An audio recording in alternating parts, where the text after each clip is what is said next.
If someone asked you who is the greatest woman in the world, who would you think of? Yes, it could be someone very close to you, including your beloved mother, or you can focus your attention on world famous women born in the world from the past till now. Marie Curie, an intelligent woman who received the Nobel Prize twice, Princess Diana, who died prematurely, Cleopatra, a famous queen in history, are famous female characters that everyone knows even today. In this famous history, we find another powerful female figure. She is a mathematician, philosopher, and astronomer, a woman rich in knowledge. But unfortunately, she is killed in a very inhuman way. Power seekers also spread the word that she is a witch. This is the tragedy of an innocent woman armed only with that knowledge. Her name was Hypatia.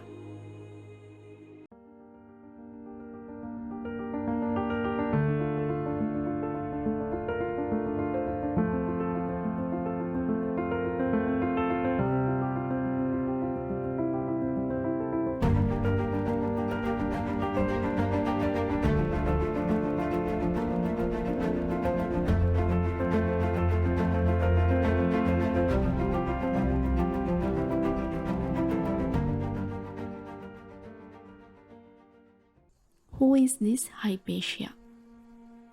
Hypatia was born in Alexandria, which was under the Roman Emperor at the time. Her date of birth is highly debated. Some historians believe that Hypatia was born in 370 AD. Also, another group of scholars is of the opinion that Hypatia was a 60-year-old woman when she died. So she was born in 355 AD. However, born into the Roman aristocracy, Hypatia was the daughter of Theon of Alexandria, considered one of the most learned men in Alexandria, Egypt.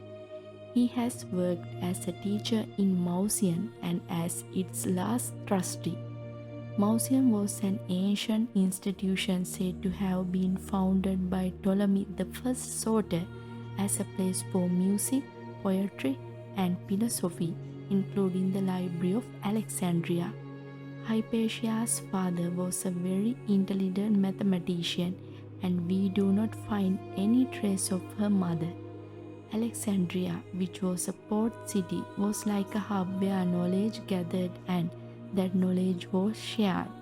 Also, the Library of Alexandria was one of the largest libraries in the world.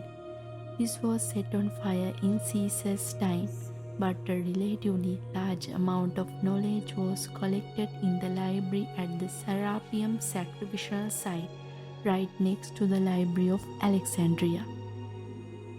There was a law for every ship that came to the city of Alexandria, that is to hand over all the books on the ships to the city authorities. There was a special writing staff in this city. These people copy all the books and documents that come from the ships as quickly as possible. After that, the books are delivered back to the same ships. So you can imagine the knowledge gathered in this library. This library and the people who used it were nourished by the knowledge belonging to different countries and cultures. Little Hypatia grows up in this kind of thinking environment. Hypatia, whose hair was cut short as a child, grew up among boys and at first glance did not appear to be a girl. It may be a strategy taken by her father to give her education at a time when there were limits to women's education. She studied subjects like martial arts, mathematics, astronomy, and logic from her childhood. Hypatia, who learned all the complex subjects very quickly under her father's guidance, was far ahead all other young women in the Alexandrian society at that time. She studied Plato, Aristotle, and Plotinus in great depth. It shows how intelligent she is. There was a philosophy that was believed in during this time called Neoplatonism. It is a strand of Plato's philosophy of Platonism. Plato was born around 428 BC in Athens, Greece. Plato built a wonderful philosophy through his teacher Socrates and his disciple Aristotle. In this philosophy, there is no belief, no faith. These teachings based on knowledge, logic, and imagination are very attractive. Plotinus was born in Roman Egypt around 204 AD. He is the founder of Neoplatonism. Plotinus' teacher was Ammanius Sakka. Both of them studied the philosophy of Plato. Plato's teachings were based on knowledge and logic. Just imagine what would happen if supernatural or invisible powers were added to these teachings. This was like a treasure for the religious atmosphere of that time. The Roman emperor was the first emperor to understand that people who cannot be controlled by law, knowledge, philosophy, and education can be controlled by religion. That is why the Romans who wanted to rule the world based on the religion accepted Neoplatonism. Because these ideas are attractive, logical to some extent, and cunning. Hypatia, who bases her teachings on knowledge, logic, and science, rejects Neoplatonism like her father. Neoplatonism was popular in Alexandria at this time. Hypatia is like a working library, studying many subjects like astronomy, mathematics, logic, geography, philosophy, medicine, and biology. Her knowledge and arguments spread throughout the Roman Empire.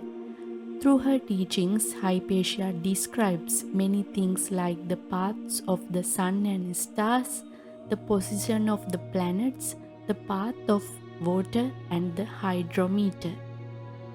Hypatia is the first to discover that the earth moves in an elliptical path. To study this, she has been studying the position of the sun, moon, and the stars at the same time every day for many years. She marks the course of these in a large sand yard. She was studying astronomy as well as the influence of the stars. This intelligent woman added new knowledge to science through Plato's teachings, which are accepted today as Western philosophy. Students have come from all over Alexandria to learn from her. However, at that time, there was more education background in Alexandria than Athens in Greece. Hypatia has addressed students and the general public in various places, and she never hesitated to express her opinion in public. She was the first woman to teach with a philosophical background in a male-dominated society. This is why Hypatia is mentioned in history as the first famous scholar. Hypatia is praised not only for her wisdom but also for her appearance in historical documents. According to them, it is said that this beautiful young woman, who has not only a good personality and an attractive style of speech but also an extremely attractive figure and glowing skin, never had any intention of getting married. Theophilus was the bishop of Alexandria at this time. Because the Serapeum library was named after a pagan god, Theophilus burned the old building completely. After his sudden death, who was a religious leader, Cyril, who was his cousin, gets that position. This young bishop is short-sighted and extreme. Cyril destroys all the Jewish churches in the city and says that the Jews and those who oppose the Christian ideas should be rehabilitated. Cyril wants Hypatia to participate in his religious propaganda. It was because Hypatia was the teacher of many people, and the people who learned from her held high position in the elite society. They respected Hypatia's ideas. and she was known as a wise woman. But this intelligent woman, who has spent her life for knowledge and education, refuses to participate in Cyril's preaching work. This is where Hypatia's intelligence and Cyril's extremism collide. Realizing that Hypatia is a threat to his religious rule, Cyril informs the city of Rome that Hypatia is a threat to Alexandria as well as the Roman emperor. At the same time, a rumor is sent throughout the city that Hypatia is a witch who worships demons and not God. It is with this irrational rule that people who have been united with various beliefs such as Judaism, Neoplatonism, Platonism, Christianity, etc., are starting to divide and kill each other. In addition, Cyril was angry with Hypatia for another reason. With Cyril at the head of the city's main religious institution and Orestes in the charge of the civil government, a fight broke out over who ruled Alexandria.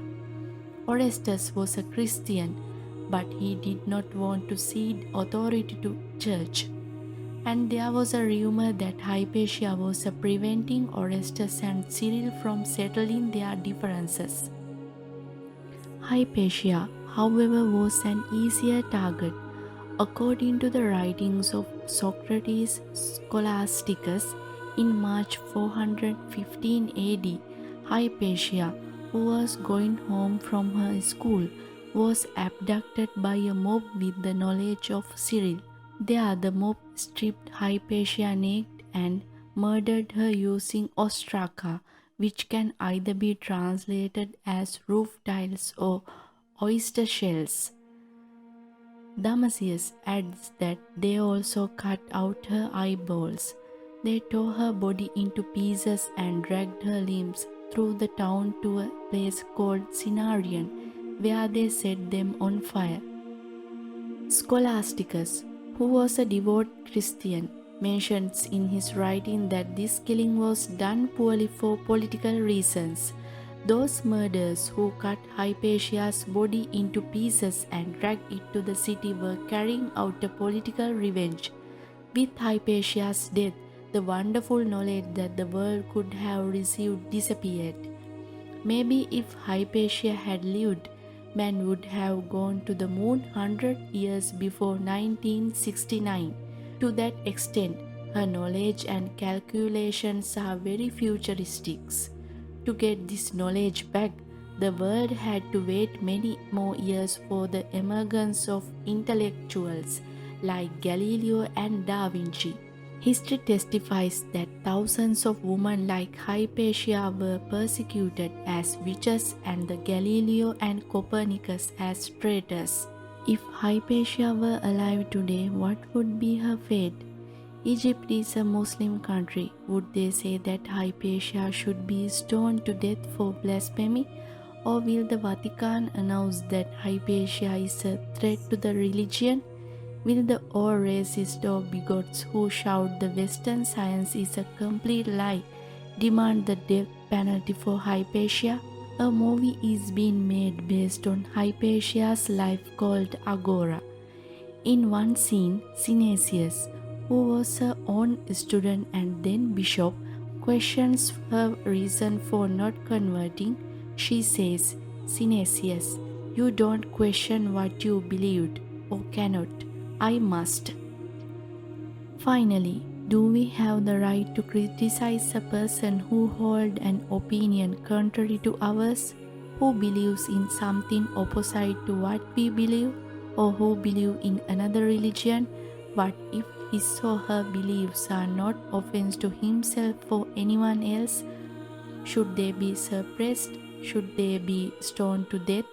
Hypatia's story ends here, and our aim was to share the information with you without bias. We do not intend to harm any ideology of beliefs. Thanks for watching.